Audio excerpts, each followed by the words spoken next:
What's up, gangsters? How about some minutes of random? And I mean some minutes, because it's been a minute since I did one of these, and I've been collecting all kinds of things that I think would be interesting for you guys, so it's a big pile, and it's going to be more like, 30 minutes of random. Yeah, maybe more. All right, let's get into it. This is a whole stack of stuff, and I am going to just start at the top. So this is something that one of our SMCG guys mentioned a couple of days ago. I think maybe it was JC Osborne. And this is interesting. Fast curing UV putty. So the idea with this stuff is that you can use it as a filler, similar to, anything else, any other kind of putty. But you have to cure it with UV light. So basically just like UV glue. Cure the UV putty with the Colad fast curing UV light. I don't think it really has to have that specific light. I mean, we'll find out. But I'm gonna just use the one from that I have for curing UV glue, which is always super handy. But anyway, that's what it looks like. So hopefully that'll be useful. I can think of a lot of situations where a fast curing filler that did not shrink the way that lacquer based fillers tend to would be really handy. So just maybe another good tool in the arsenal for handling things that we need filler for. It seems pretty thin, easy to spread. So heck, let's just take a quick look. I'll grab my UV flashlight and we'll see what it does. Okay, here we go. So, yep, batteries are still good. I haven't used this thing in a minute.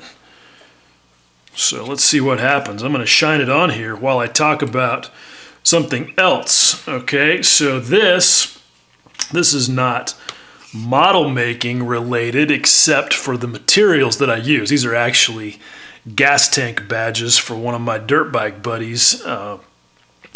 He's got a restored KTM 495 and he needed some tank badges, so I printed them. You can see on the back there it's an assembly of two pieces because it was too big for my printer. And I don't know, they may not be durable enough, but we're going to find out. At any rate, the point to this is, if you look, you can see that it is pretty glossy. Got some orange peel in there, but this is all right, I'm going to need both hands now. This is a 2K. This is what you can do with 2K clear urethane, which I'm sure that a lot of you guys have heard about as a way to get a real automotive gloss, because it is real automotive stuff. So you can see that is a pretty excellent gloss finish. Again, a little bit of orange peel, but that's just exactly as it came out of the airbrush. And I use a 0.5 millimeter needle HPTH for this. And you can see it's got some goobers in it, but for this application, I don't have to worry about polishing it or anything like that. He just wanted it to look shiny and be sort of durable over this sticker. You can see that that's a sticker on the 3D printed part. Anyway, so I'm not worried about that. Now, one thing that's really important though with 2K clear urethane and your ability to polish it well is how hard it gets. This is like a month old, so it's had more than enough time. And it really should be hard enough within like a week. But the way to tell is to do the thumbnail test. So I'm going to see if I can mash my fingernail into it here in an area that's not going to show, and see if I can make a divot. And I really didn't. So that's positive. I'm not going to do it here on the front part of it. I don't want to just blatantly mess with something that's going to be for somebody else. But I know you're wondering, well, what is this 2K clear? So this is significant to you guys because this does come from a model making supplier, splashpaints.com. These guys make a lot of automotive colors. They make 2K. They make quite a few different things. And I'm sure that this 2K is just a repackaged like PPG or Napa, or I mean, who knows? But the point is, if you need a small amount, that even though this stuff is like gold when you buy it in small amounts, that sometimes it's the best way to go because it does not last forever, especially when the hardener is in a bottle that's not light fast. I had some U-Pol and the hardener was in a little can and it lasted for like 5 years. It only finally hardened up in the can sometime in the last year because that's been that long since I used it. And when I went to use it again for this, it was hard. So I ordered this. This was $15 for these 2 bottles. And by the time I paid shipping, it was $25. A quart of U-Pol and hardener can be had for about $40, $50 maybe on Amazon. And it's a really good value, but it does not get as hard as some of the other 2Ks that I've used. And it can be really frustrating if you're trying to get a super good straight polish on it. It's just like you can't ever get rid of the sanding marks. And if you go buy like a quart of PPG at the auto parts store, it could cost you over $100. So at a certain point, this is the most rational choice. So that's that for you car modeling guys. And if you ever need to, clear coat some badges, some motorcycle gas tank badges. So I know I'm curious to see if this stuff got hard, and yes, it did. I mean, that's hard enough that it's breaking off right there, and it is hurting my fingertip when I press on it. So I don't know, how that's actually going to work in actual use, but I may try it on a 3D printed figure that I've got. That may need a little bit of patching. Who knows? That'd be a great application for it, though. Anyway, point being is that this standard UV flashlight worked just fine for it, and I bet honestly that this is really just 3D printing resin that's been packaged or adjusted so that it's got this high viscosity. Wow, that part's getting pretty stiff too. Maybe just from the ambient light in the room. Anyway, you can see gray. I mean, I don't know. That's not necessarily evidence, but I would not be at all surprised if it's the same basic stuff that we use in our 3D printers. So that's cool. And yeah, these things are great. If you don't have these are dental mixing pads. It's like paper with a plastic coating, and you can mix paint or epoxy or UV cure putty on it. Very, very handy. Okay, speaking of paint, so this is sort of bad news, but I feel like this is kind of a public service announcement.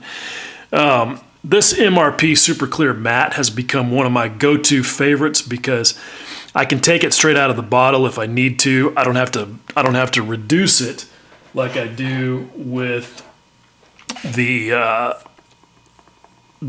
true gangster of the field, GX113. This stuff is absolutely bulletproof, easy to use, very forgiving, great stuff. But yeah, if you are lazy as fuck like me and you don't want to mix it, well, it's nice sometimes when you just need a quick ungloss to have something that you can just reach for and put straight in the airbrush. I will often throw a little bit of hardware store lacquer thinner in there as well because it is slightly thick out of the bottle, but it's great stuff, super handy. Anyway, I ran out, they sent me some more, and something with this batch not so good. You can see that it's congealed in the bottom, and I never could get it to mix, even with a mixing ball on my Vortex mixer. I took some of it and I poured off all of the carrier so that I had just resin, and I soaked it in some hardware store lacquer thinner for a day or two, and I was able to get it to stir up and recombine. But then when I put the carrier back in and let the bottle sit for like a week, it did this again. So that unfortunately renders it about useless. Here's the point, because I'm not harshing on MRP. These guys are great. They told me that they've had some problems with some of this resin. And so if this has happened to you, it might be worth letting them know so that they've just got another data point on that. Now, speaking of my buddies at MRP, they are working on some new stuff. You may know that they have had a line of acrylics out there that they have, put out there for figure painting. And they, it's kind of like version 1.0. Anyway, they're making some improvements to those. This is what let's see. I've got actually some of the original ones right here. So I've used these a little bit, only brush painted with them, and they're great. I mean, they perform really, really well. No complaints at all, even for the limited amount of time that I would, ever reach for a brush and an acrylic. But they felt like they needed to make some improvements, and so they've got two, okay? And so this is future MRP. Now, no, that does not mean that it has future in it, although there are some paints that can be made better by adding future. That's a measure of how bad they are, I guess, is that you can combine them with something else that's really terrible and make it better. Anyway, this is not a case of two bads make a good. This is future as in the future, going to happen probably soon. I mean, they told me after the first of the year. This is MRPF, meaning specifically made for figure painting. A lot of these are going to be single pigment colors, which is going to make them really rich and vibrant. You can see that. They are going to be dedicated to the figure painters out there for brush painting. Now, this other one is MRPA, and I don't think that it's really chemically going to be a lot different from this stuff, but it is, the A is for aqueous, water. And it is specifically intended to be a water-based brush touch-up paint that matches their lacquer colors.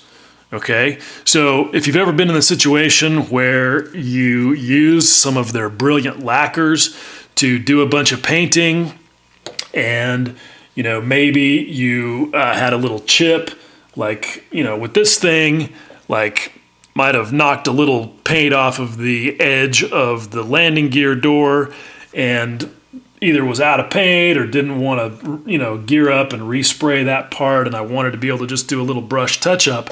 Doing that with a brush and their lacquer is doable. I've done it many times, but it's not advisable because, as we know, lacquers are pretty hot, and if you start trying to do weird things with brushes and lacquers, you can create a situation that is much worse than what you were trying to fix. So this is intended to be a water-based color match touch-up paint for their lacquers, which is a pretty cool idea. It's not something that I've ever seen anybody else do. So that's cool. All right, now let's see.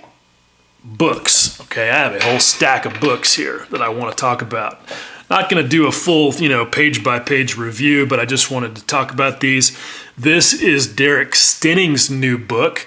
If you're not familiar, he's the guy who did all of the cosmonauts that were produced originally by Michael Fichtenmeyer at Industria Mechanica. And you guys may know I did one of those figures a few years back. They are amazing. This is another one in that lineup. I've got this one in a box just waiting to do. This is another one of the cosmonauts, and they're pretty big, 1/8 scale. Anyway, Industria Mechanica is not doing them anymore, but he's got a new company that's done some, and you can get them from these new guys, pre-painted or as kits if there's any left. There was a lot of excitement and a lot of demand. There's the cosmonaut that I did. Anyway, so he put out this new book, and I think that buying artist books is a great way to support their efforts.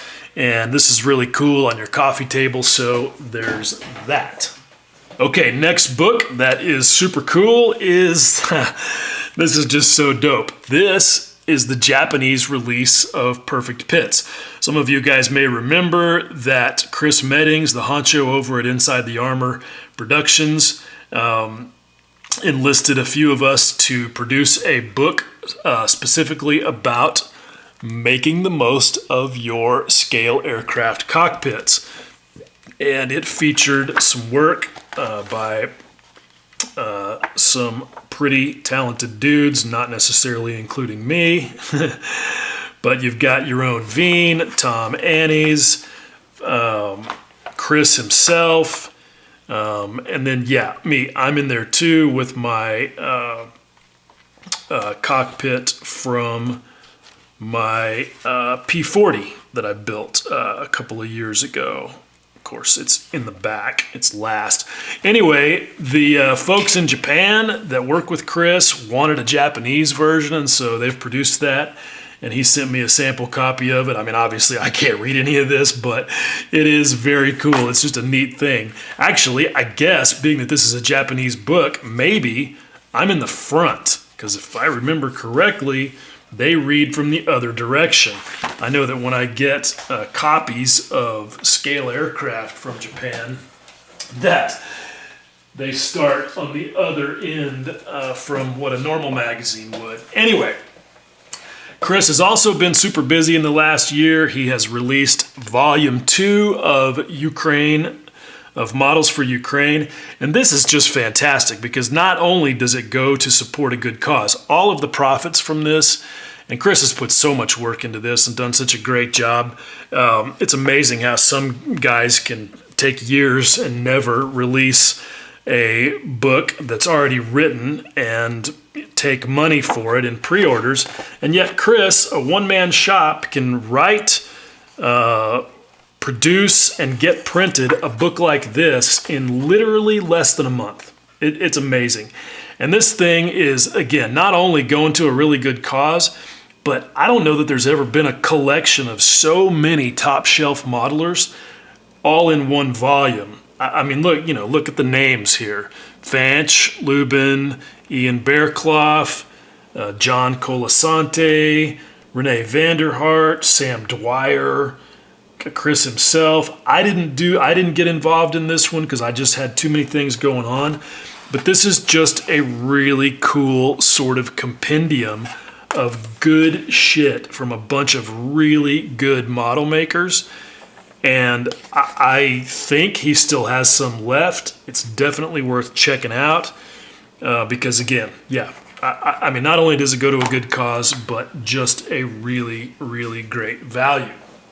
Okay, now in this stack, yeah, I'm not going to spend much time talking about this, but just to say that, yeah, this terrible magazine is going to be the subject of a future video thing that I'm going to do. And that's all I'm going to say about that for right now. And then let's see, an IPMS magazine. Chris sent me all this stuff. So yeah, anyway, that's that for the book review. Okay, now I have actually been doing some model making, as you might have gathered from me giving you a glimpse of this little thing. This is the 1/72nd scale Arma Hobby Mustang that I've been working on for the Musaru Cup. I've gotten back in action on that since the first of the year because the thing has to be done by March 11th. So I got to get busy. But I think I'm actually doing okay on time because I think I'm at a point where I have done everything except the plane itself. And you can see it is partly painted and primed on top. I've shot some MRP neutral gray on the bottom of it, and so that part is ready to go. Anyway, so I've kind of pursued the same strategy that I did with my Hornet, where I get all of the little stuff done before I do the big stuff, because you know, the little stuff, as we all know, it just saps your energy for life. And it's kind of nice to know that I've got everything done except the fun part. And that now I can just cruise on out to the end, hopefully with nothing but fun and no drama. Anyway, here's the props all done up. The decals, I think I've talked about this before. The decals that these guys produce are just fantastic. Super thin. They go down wonderfully, of course, directly to the paint like I always do. I put a little bit of aqua gloss on top of these and sanded it just to make sure that there were no edges showing because, hey, this is the Musaru Cup and these guys are going to be looking close. Did a little bit of wear and tear on the back side of the blades. So I'm pretty happy with that. My gas tanks are done. I put a lot of work into these gas tanks. I wanted one sort of new looking tank and one not so new. And so this is said newish one, and it's got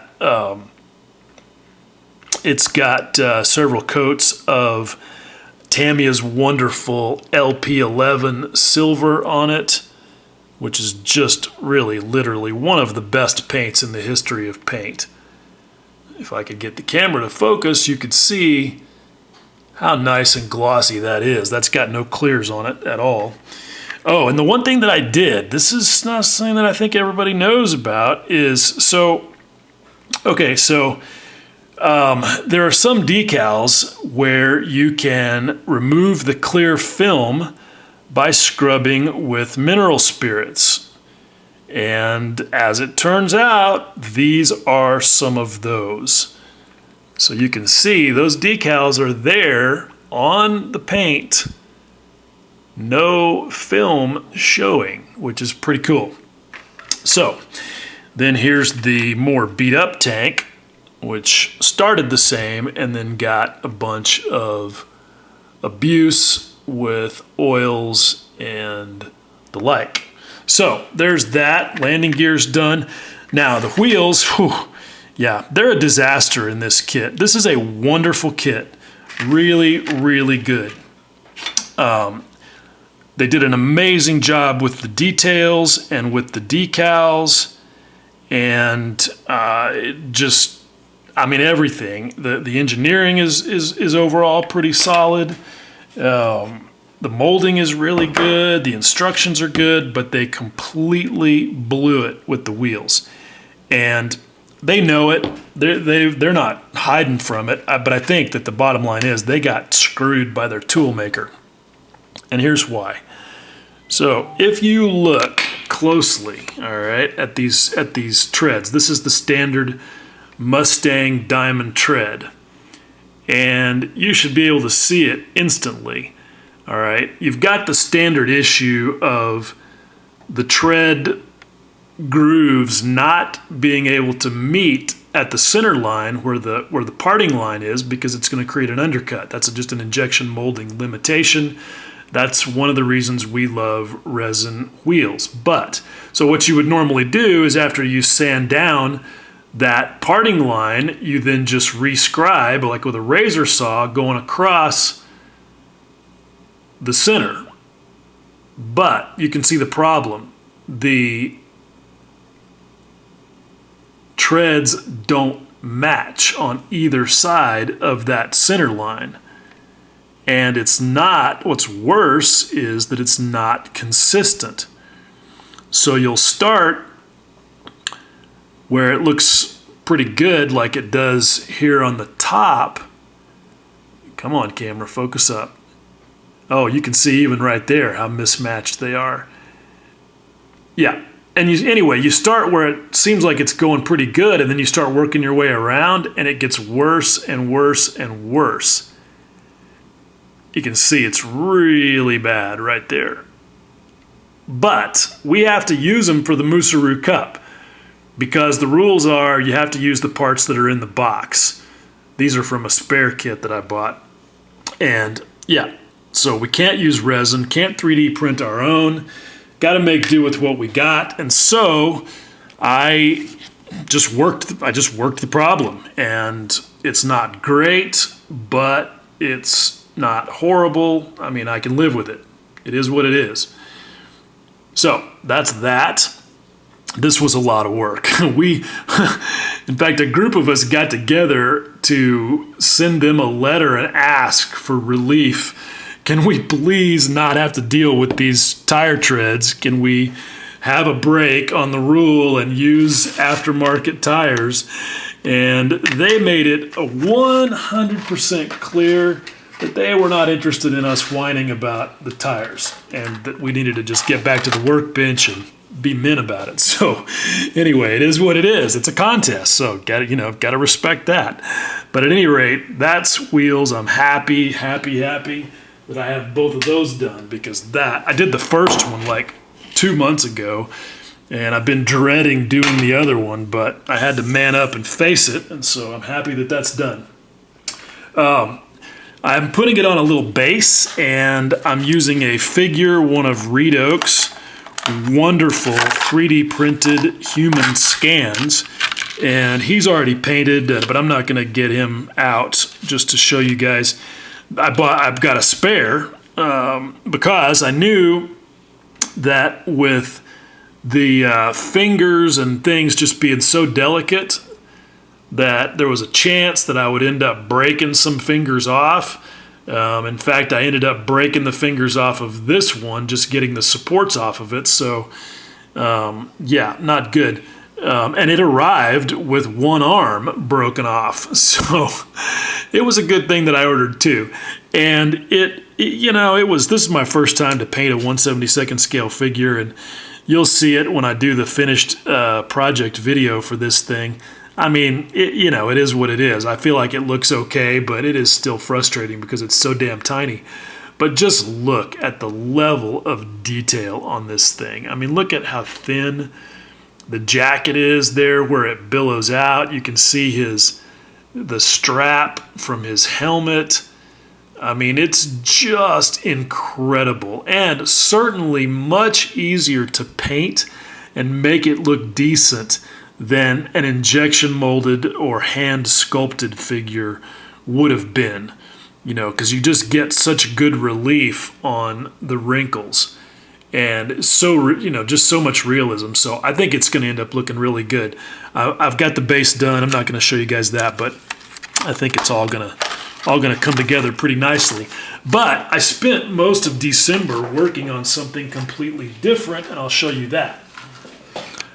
Okay, so this is my first real tank project, and I've got a video series running on it, so I won't spend a whole lot of time talking about it, but this has been a lot of fun, because not only is the Tamiya kit, the usual Tamiya wonderfulness, but, it's easy to put together. In fact, Chris Smeddings and Tracy Hancock, my buddies on the Sprue Cutters Union podcast, allowed us out. You should be able to build this in a weekend, and they're not wrong. You could, but that's somebody who's not as ridiculously obsessed as I am.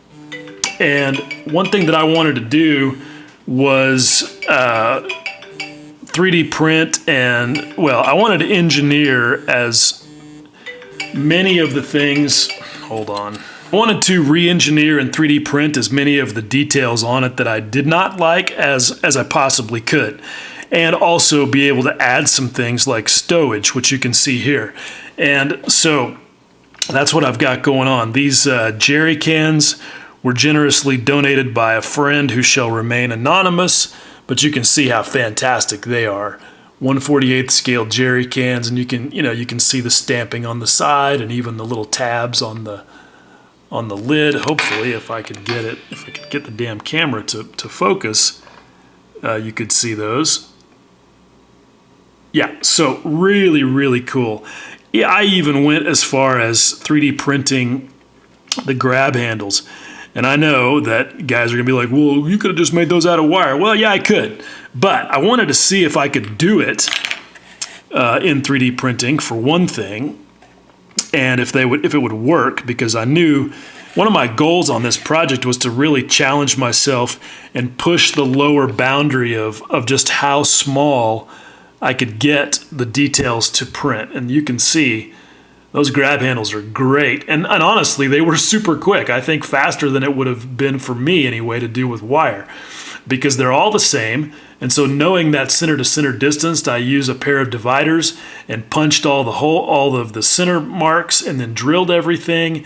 And then all of my little handles just drop right in. And I actually just secured them in there with a little bit of extra thin. So super, super easy. But here's the really impressive part that I want to show you guys just very quickly is look at the 50 cal. The barrel is from a company, and of course I'm not going to be able to remember the name of it anymore. I got them from someplace in Canada.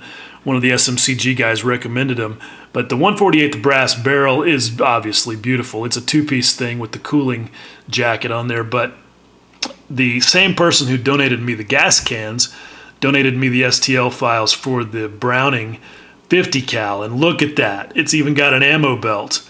I had to do a little bit of work, I had to do a little bit of redesign to get it to go together and survive printing at 1/48 scale, because his version is for a much larger scale, and beautiful files, but you know, hey, when you shrink stuff down, it's not just automatically going to print. So anyway, super cool, very impressive, and I think gives me a new level of confidence in what I can accomplish at really small scales.